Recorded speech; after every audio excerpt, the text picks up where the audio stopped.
The Ukraine war has had a lot of consequences on products in Burundi, particularly the fuel.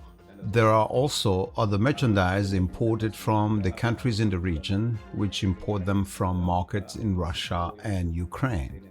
The fuel itself has an impact on the prices of other products. It will mention merchandise on the local markets or external ones. Those who manage to get the fuel buy it at a very high price, and even though the prices are not revised upwards, some speculate and fix their own prices in transporting goods and people. That's a major problem we face.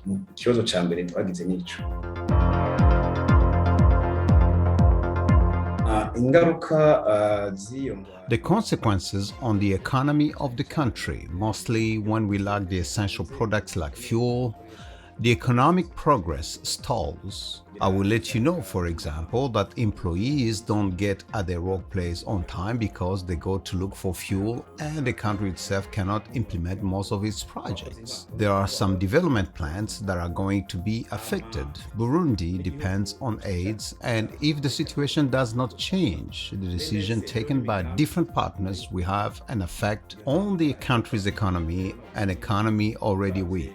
If the international NGOs cannot deliver the promised assistance to needy Burundians, that will have serious consequences.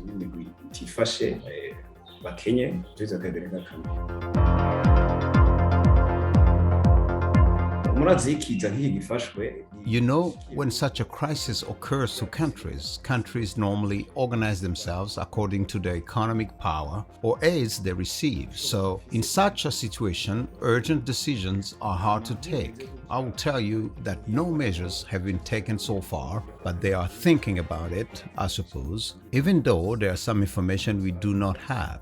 But the first decision should be to do the best in order to find fuel. The government in collaboration with fuel importers. The government can waive taxes, for example, or give them currencies or help them in many ways so that the fuel may be found. There must be a dialogue with all consumers directly concerned by fuel too. On the other hand, they must also reduce the taxes of other goods so that the consumers may not be affected by the consequences of that war.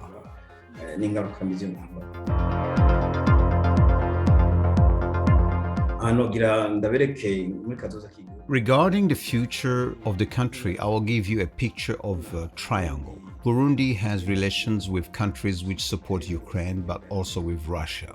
And Burundi exports as it imports. First, the relations can be affected depending on the position of Burundi, and that can result into influencing the relations and the aid on the development plans supported by those countries who are opposed to Russia. This could be troublesome for Burundi. If the opposite happens, Russia will behave the same. That is the first example. The other example, we export coffee and tea. The war has impacted the international markets because the money used by the buyers is used in that war. That has a lot of consequences on the country, on the education plan, for example. And considering our imports, what we get from international market, we have the fuel of cereals. We have serious consequences on the social life in the country as they affect the price of the goods we produce ourselves. So, if the war doesn't stop, we will lack goods on the markets and the prices will be an inflation on the markets. Another thing is the degradation of the relations, the loss of purchasing power. What must be done? The businessman, strategic agent should consult people and find out the good decision to take.